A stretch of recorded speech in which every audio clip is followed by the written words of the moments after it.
Ya, en esta parte vamos a hablar ahora acerca de las propiedades de sustancias puras. ¿Ya? Dice aquí, una sustancia pura es aquella con una composición química fija en cualquier parte. Esto es importante. Sustancia pura podríamos denominar primero como una sustancia homogénea, en el sentido de que donde nosotros piquemos un poquito de la sustancia vamos a encontrar la misma composición. Tiene que ser completamente homogéneo. No sé, un vaso de agua podría ser el agua como que va a ser homogénea a lo largo de toda su composición, o el oro. Eso van a ser entonces sustancias puras, ¿ya? De cierta forma no cambian su composición está definida, ¿ya?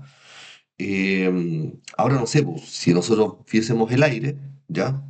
Ahora dice que a pesar de que el aire es una mezcla de varios gases, pero se considera como una sustancia pura, ya que tiene una composición química uniforme, ¿ya? También podríamos decir que el aire es una sustancia pura, dado que se encuentra totalmente homogénea, ¿ya? Hay otro tipo de mezcla, por ejemplo, el agua y el aceite. ¿Podríamos decir de que esto es homogéneo o sustancia pura? En este caso no, porque claramente el agua y el aceite no se logran mezclar al 100%. Ya, como que queda agua y queda aceite, pero no se mezclan. Entonces, en este caso nosotros estaríamos hablando que tenemos dos fases distintas, ¿ya? Aquí ya no hay una sustancia pura, ¿ya? Porque nosotros vemos claramente que esta mezcla tiene dos fases, una de aceite y otra de agua, ¿ya? Entonces, una mezcla de dos o más sustancias puras se sigue considerando una sustancia pura siempre y cuando la composición de esta se mantenga uniforme dentro de la misma fase. No sé, por ejemplo, agua y alcohol. Si nosotros mezclamos el agua y el alcohol, no se genera ese cambio de fase que vemos, por ejemplo, en el agua y el aceite, como que hay dos partes completamente distintas, sino que se mezclan uniformemente. Ahí podríamos entrar a considerar la sustancia como una sustancia pura, ¿ya? Ahora dice, un caso donde no aplica esto es la coexistencia, por ejemplo, del aire gaseoso y de aire líquido, ¿ya? Ya que la composición de aire líquido es distinta a la del gaseoso, por lo que la mezcla ya no es químicamente homogénea, ¿ya? No sé, pues acá, por ejemplo, este es un caso extremo, sí, pues así como entrar a ver aire líquido, ya es como que nos encontramos a temperaturas así, pero muy, muy, muy extremas, ¿ya? En definitiva, entonces, vamos a considerar de que cuando nosotros tenemos como una sustancia como el aire, que es una mezcla, pero que ya tiene un cambio de fase, no podríamos considerarla como una sustancia pura. No así el agua, ¿ya? ¿Qué pasa con el agua? Que el agua, a pesar de que nosotros lo encontremos como líquido o como vapor, el agua es una sustancia pura, porque es solamente agua, no tiene distintas composiciones. Entonces, sabemos que el líquido va a tener la misma composición que el vapor, solamente que se van a encontrar en estados distintos, ¿ya? Y bueno, aquí nos hablan un poco de las fases, ¿cierto? ¿Qué fases conocemos? El sólido, en el caso se representa como hielo en el agua, líquido, el agua misma, y el vapor de agua, como gaseoso, ¿ya? Distintas fases que podemos encontrar en cualquier material, ¿ya? No sé, ¿qué pasa con los sólidos? ¿Ya? En estado sólido se presentan como cuerpos con formas definidas, ¿ya? Un sólido, no sé, vamos, algo sólido, ¿ya? ¿Ya? Puede soportar fuerzas de deformación o puede que igual se deforme cuando le aplicamos en muchas fuerzas, ¿ya? Acá nos dice que tienen cohesión elevada, no poseen fluidez, ¿cierto? Como esto no, si lo dejo en mi mano va a quedar siempre igual, no es como un fluido, como que se desparrame, ¿ya? Son incompresibles, moléculas empaquetadas que tienen siempre como un patrón definido. Siempre nosotros los sólidos como que se definen de esta forma, así como una pelotita al lado de otra, como un átomo al lado del otro, ¿ya? Y dice que, bueno, para diferentes sustancias se pueden encontrar distintos tipos de cristales sólidos. Aquí estamos a hablar de sustancias puras, ¿ya? O sea, por ejemplo, acá nos dan como diferentes conformaciones que podría formar quizá el agua a distintas temperaturas, ¿ya? Por ejemplo, todos estos tipos de conformaciones serían las que podrían formar como el agua dependiendo de en este caso, por ejemplo, lo que nos está dando acá, como dependiendo de la presión y la temperatura a la cual se ubique, vamos a encontrar distintas composiciones de cómo el hielo se puede formar, ¿ya? Entonces, fíjense, hay distintas así como estructuras moleculares que pueden formar el agua en su forma de hielo, ¿ya? O sea, por ejemplo, aquí, clásico que se ve esto como en las películas, ¿ya?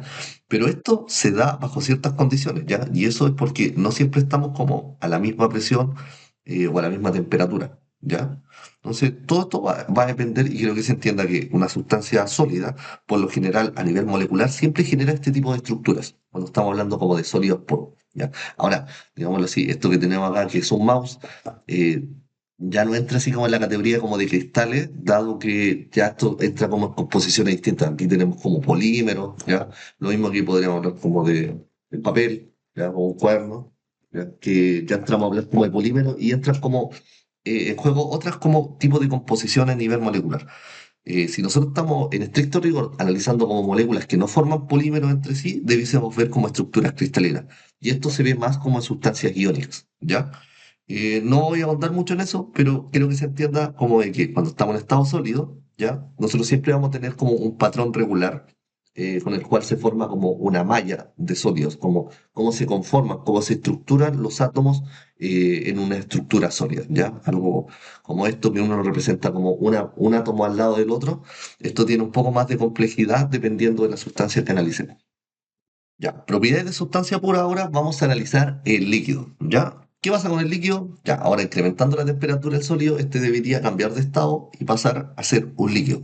¿Qué propiedades ya tiene el líquido? Primero, ya pierde como esa estructura cristalina rígida que dijimos, como de tener una estructura como una malla, como una forma en donde están todas las moléculas están como ordenadas, ¿ya? Ahora lo que el cuerpo hace es como agarrar una estructura más flexible en la cual adquiere la capacidad de fluir, como dice ahí, ¿ya? Y de cierta forma es como clásico, nos dicen cuál es la propiedad del líquido, que adapta la forma del recipiente que lo contiene, ¿ya? Sí, pues todas estas sustancias son líquidas, ¿cierto? Ya sabemos cómo actúan los líquidos en la naturaleza, ¿ya? Aún existe cierta unión entre los átomos, o sea, como una menor cohesión, o sea, el líquido como que no se volatiliza completamente, sino que se mantiene como unido, o sea, como fuerza de cohesión, aunque considerablemente menos que la del sólido, ya es fluido, ¿cierto? Y se consideran ahora poco compresibles estas sustancias, ¿ya? Ahora, propiedad de los líquidos es el ángulo de contacto, eh, aquí es el ángulo de contacto, ¿ya? Que el ángulo que se forma entre una gota de líquido y la superficie usada. Por ejemplo, acá vemos que esta gotita, como que aquí forma un ángulo, pero hay otras gotitas que tienen como esta forma y tienen como otro ángulo, ¿ya? Estas propiedades son como propiedades moleculares que se estudian muy en profundidad, ¿ya? eh, que nos ayudan como a predecir ciertas como propiedades que se pueden utilizar más adelante, ¿ya? Aquí solo se menciona, ¿ya? Pero esto tiene que ver un poco como con el grado de, ¿cómo decirlo así? Como de afinidad que tenga el líquido con respecto a la superficie con la cual lo está tocando, ¿ya? Otra propiedad importante de los líquidos, ¿cuál es la viscosidad? Viscosidad ya lo entendemos desde un punto de vista más coloquial, es como que algo sea viscoso, es como que es un poco como espeso, ¿cierto? Cuando tomamos algo. Ahora, ¿cómo la define acá? Dice que la viscosidad corresponde a la medida de la resistencia al desplazamiento del fluido, o sea, un fluido newtoniano, en este caso es aquel constante. Ya primero, fluidos constantes, viscosos, ¿cuáles podríamos considerar así como fluidos como medios aceitosos, en donde uno como que los toma, como la miel, así como la miel que es un poco como espesa, podríamos decir que tiene una alta viscosidad, ¿ya?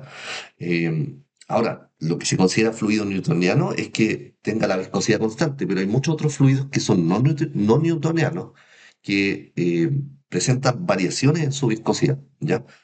Ahora solamente se menciona como una propiedad importante, no vamos a ahondar mucho en esto. La viscosidad se estudia más como mecánica de fluido, ¿ya? Más adelante probablemente lo veamos. Aquí nos dice que un fluido no newtoniano es aquel cuya viscosidad varía con la temperatura y la tensión que se le aplica. Sea el ketchup, mayonesa, magma, sangre, saliva, lodo, cemento, miel. No sé si la miel es no newtoniano, ¿ya? Pero probablemente sí, porque al aumentar la temperatura como que cambia un poquito el tema de la viscosidad, ¿ya? Ya. Aquí se mencionan algunas sustancias puras líquidas, fluidos no newtonianos. Son fluidos en definitiva, ¿no? Como que hay que ir viendo. Y ahora pasamos a las sustancias gaseosas. Ya. ¿Qué entendemos con un gas? Un vapor, ya una sustancia gaseosa. En este caso es cuando el líquido pasa a transformarse a gas, porque por lo general aumentamos la temperatura. ¿Ya? Ahora las moléculas interaccionan débilmente entre sí, o sea, las fuerzas de cohesión que mantenían unidos como al sólido o al líquido ya como que prácticamente desaparecen. Y el fluido adapta completamente el volumen de todo el recipiente que lo contiene, ¿ya? Em, las moléculas que constituyen un gas casi que no son atraídas unas por otras, por lo que se mueven en el vacío a gran velocidad, o sea, están chocando unas con otras, se están moviendo en todas las direcciones, ¿ya? Y se adoptan la forma y el volumen del recipiente que las contiene y tienden a expandirse lo máximo posible, ¿ya? No tienen como que tienden a estar sueltas, moviéndose por todo el espacio, ¿ya?